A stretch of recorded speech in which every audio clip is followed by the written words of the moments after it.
So many people already know that the end of 2024, the Federal Reserve reduced interest rates. Well, it happened actually twice. So that was a great thing if you want to borrow money, not such a great thing if you want to save money. So, what is that going to mean for us in 2025? Well, we're going to find out together. So, if you want to know more, just stay tuned.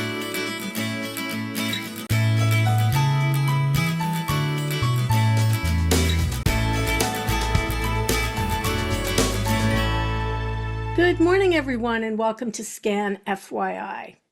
So today is about money matters, and who better to discuss that than my guest, Mike Powers of Garden Savings Financial Credit Union. Oh, yeah, I got that right. Federal Credit Yep, Union. It's a federal. Yep. mouthful. I apologize. Good morning, and thanks for being with me today. Thank you, Andrea, for having me. So, before we even get into anything, Mike, why don't you just tell everyone a little who you are, a little bit about what is your role at Garden Savings? Sure. My name is Mike Powers. I'm the president and CEO of Garden Savings Federal Credit Union. We are now a $530 million in asset financial institution that is headquartered in Parsippany, New Jersey, with now 6 branches, including our latest in Parlin and Brick. We've been around since 1968, serving the financial needs of over 40,000 members of our financial institution throughout New Jersey. All right, so when it comes to money and banking, you know a thing or two. Let's put it that way. So what do we want people to know? It's 2025, it's a new year. There's been some reductions in the interest rates, which is good news and bad news, right? Yeah, it depends on the person, right? I mean, what your financial needs are. You mentioned, I know, in the take that you took describing this session here, that um, it could be better for borrowers. It could be worse for depositors. Right now, after the rate cuts we had last year, it's kind of a little bit in limbo, to be honest with you. It's somewhere in the middle, because the deposit rates have not dropped enough where we're seeing drastic reductions in rates. Um, the short-term rates are much better than the longer-term rates. Most financial institutions have cut their 3, 4, and 5-year CD rates in anticipation of more rate cuts in the coming months. However, you can still get some really good deals on 12-month, 14-month, and shorter term certificates, rates that are still in the fours, and sometimes even up to the mid fours. Meanwhile, on the lending end, right now we've seen some reduction in loan rates, but not dramatic because these rate cuts have been quite modest so far. Yeah. And the big wild card here is that no one's quite sure what this new year is going to bring about with some changes in the White House. While the Fed loves to say that whoever is president is not necessarily dictating the rate board and that that's independent, we're not so sure that's the case. So it really depends on what you're looking for, and the rate cuts that are coming or not coming, very up in the air. Some people believe there's still going to be 3 or 4 rate cuts coming this year. Some people believe it's Wow. going to be 1 or 2. Some people believe it's going to be 0. And I actually saw one forecast that said the rates could go up. That one I'm not buying. Oh, the rates could, okay. Yeah, I'm not buying that one. I saw one forecast that said rates could actually increase. I don't see that. My personal gut says that it's going to be 2 to 3 more rate cuts. So what I have noticed just poking around as a point of curiosity, I think it used to be that if the longer the bank held your money, the better the rate was. Now it feels like, as you just said, these 3 months, 6 months, well under a year, those are better rates than if the bank held your money longer. Yeah, And that's true. Yeah. yeah, is And that a direct result of lowering the rates? well, it unfortunately means we all have to dust off our crystal ball in the financial institution. Okay, the crystal And ball. what that means is we're all really taking hopefully educated guesses, but guesses nonetheless, as to what the long-term rates are going to be. So, for instance, it really doesn't have much to do with how long the financial institution is holding your money, because if the financial institution sees that the rates today are, let's take a round number, 4%, but there's going to be a bunch more rate cuts, and in 4 years, those rates could be 2.5%, then they're Wow. they're taking a guess that you're not that paying you 4% now for 4 or 5 years from now would be a losing proposition. And so we're trying to like look at the rates in a sense that where are they going to be 4 or 5 years from now? And because it's easier to predict the short-term future, we can take a little bit more risk on short-term rates being more aggressive than we can on long-term rates. Oh, well, that totally makes sense because honestly, most people don't have a crystal ball, and even the ones that have it, it's not always accurate. So I get that. Correct. So in Yeah. the short term, yeah, it definitely makes more sense. So I feel like the good news for people who are wanting to get these short-term, I don't even know what would you call them? I don't know if they're called CDs anymore, whatever Yeah, they're called. we call them certificates in credit union land. Okay. Again, I think we've talked in other podcasts Yeah. and interviews about how we're insured by the NCUA, which has slightly different rules than the FDIC, and that we have also extra insurance and things like that. But we've talked about that, but we have to call them certificates, but they're still CDs in the bank world. All right. So, and by the way, if you want to know a little bit more about the differences between a credit union and a bank, we have many episodes on FYI for you to go back where Mike and I have discussed that.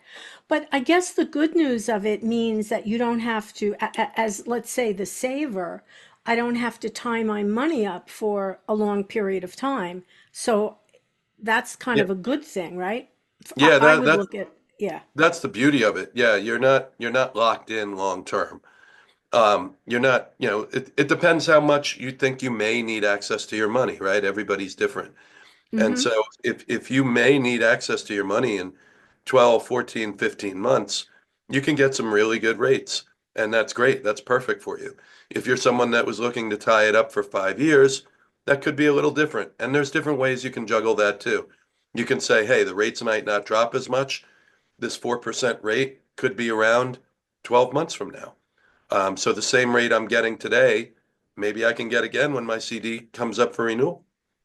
And if you can get that same rate going forward, um, and it's entirely possible you could, because again, we don't have that crystal ball.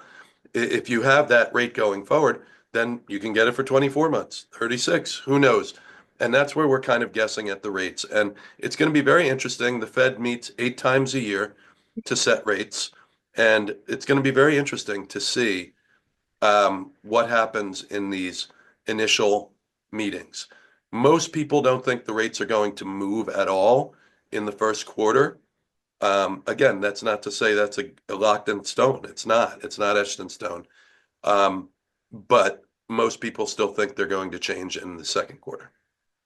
So if you are someone who is looking to, let's say, buy a car, borrow money, I guess this is great news for you because, right, the rates for borrowers, the rates have come down. So if you've Yes, got good credit, this is a great time if you need a loan for something. yes, and as the rates come down, you'll see the borrowing rates come down even more. Like I said, right now it's kind of in limbo. The rates haven't dropped so Yeah. much that people have dramatically lowered their loan rates, but they are in the decline. So that's a good thing. Particularly on car loans, we're seeing them come down. Mortgages are still a little high. The mortgage market has been weird, for lack of a better term. It's just been strange, Technical with the term. demand in the market being so, there's a lot more people that want to buy than sell right now. So the demand is strange. And so what's happening is the mortgage rates are still parked kind of high. We had lowered ours to the low sixes for 30-year fixed. And we're looking at the competition now, and the competition is actually raising their mortgage rates again. So the terms you're seeing on the shorter term that are being affected positively for the borrower are those for auto loans and consumer loans. So I get, it's a tough thing right now. I bought a condo. It's 3.5 years ago, and it was not even 3%. Yeah. And I think I'm smiling. I think about that now, like yikes, you know. But I Uh, don't know if those days are ever going to come back. Who yeah, knows? I'm not sure either. Those were, like with everything in this industry, we talk about what's a true high, what's a true low, what's an artificial high, what's an artificial low. I think the rates a couple years back, COVID era, a little pre-COVID, Right, right. I think the rates were almost artificially low and not sustainable. There is not enough money to be made at those rates to pay overhead and people's salaries to run businesses. So those were not long-term sustainable.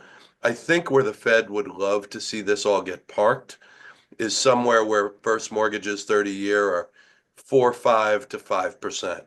I think that's where you're going to see them come down to. I agree with you that the days of 2.75 and 3% are probably not going to happen. But then I probably would have said that 10 years ago too. So you never do know, but I do think that was sort of an artificial low on those rates. The refinance market for we financial institutions has really dried up because so many people were very smart and did refinance their homes at those rates. They're obviously not going to refinance them again at 5, 6, 7%. So that's one of the things that we always need to look at is where do we think the market's going to go? And again, there's some science to the crystal ball, but a lot of it is guesswork. And my guess is that those rates are never going to come down to those areas again. That's somewhere after the next couple of years, they're going to park in and settle in that 4.5 to 5% range for a 30-year mortgage. That feels reasonable. And and I do understand what you're saying. I mean, obviously, this is a bank is a business, and they want to make money, and at under 3%, that was not a lot of money there. And honestly, it felt like 10 minutes after I closed on my place, the rates went up. That's how it Yeah. felt. Like Well, good this timing little by you window then. opened, and I snuck in, and that was honestly the luck of the draw. Yeah. But Yeah. but again, if you want to buy a car now, if you need something, for that, this is a great opportunity because who knows what will happen. Like what do you feel like what should people do if they're looking around to uh, put their money somewhere? Where do you look? Do you go to your bank and speak to your bank? What do people need to do? Yeah. Well, in other recordings we've done, I've talked about how I use my father as a reference a lot, right? And he's always saying, "What do you think I should do?" And I've got friends that say, "What do you think I should do with this or that?" And The and crystal I try ball. and give what's that? You have the crystal ball. Yeah, I try with them, and I just say, what would I do if it was my money, right? I mean, that's how I try Yeah, and look at it, not just yeah. for my family members, but for any of our customers or members that would call us up. I try and say, well, what would I do if it was my money? So, again, I'll use the example of my dad, which was most recently, just last week, he said, I've got X amount of money. It was a fairly substantial amount of money, and he said, I'm looking to do something with it. What do you recommend that's safe? He's got some money in stock markets elsewhere or whatever, but he wants some safe money, and that's what you look to banks and credit unions for, are safe money, right? CDs, like we've been talking about. And I said, we've got a rate that's over 4% for a year. I said, and we've got one that's for 18 months at the same rate right now. That one may be changing soon. But right now, the 18-month is rate. And he said, should I split it up? And I said, no, I don't think you should split it up. I'm like, if you don't need access to that money right away, I would absolutely pounce on the 18-month one because you can lock up that rate for a longer period of time and know you're getting over 4. Since most forecasts say the rates are going to drop again, that 18-month one is the one most likely to go away. And so if that one goes away, then you have a 12-month one. And if you don't need the money after 12 months, you might be reinvesting that at 3.5. So why not take the bird in hand and lock it up for the 18 if you can do it? That's what I recommended to him. That's what he wound up doing. And that's what I do with my own money. I have some CDs of my own maturing here. And when those mature, I'm putting them in the longest term rate, my philosophy, me personally, the longest term rate I can get at 4% or better. because I do think rates are going to be under 4% a year from That's depressing. now. I Well, mean, well, it's a dose of again, reality. crystal ball stuff here. Maybe I'll be totally wrong, and I'll be happy to admit that if I am. So, Well, a dose of reality, but I guess the thing is, it's the kind of it's not a sure thing. None of this is a sure thing, no, no, and absolutely not. And we do try and think that we're uh, educated guesses here in the financial institution yeah. world, but that's what they are. We're reading a lot of the same articles that all of the people listening to this can read too, and we're trying to decipher which ones are going to happen. I mean, there were forecasts years ago when the rates started going back up that people thought, the most they're going to go back up to is maybe 4% peak. And they got up to the upper fives again. So, people from these big firms, I don't want to say their names because I might quote the wrong one here, but we all know who the big firms are. A lot of those guys got it wrong too. And they have a lot more employees and a lot more high-end intelligence than a community credit union would have.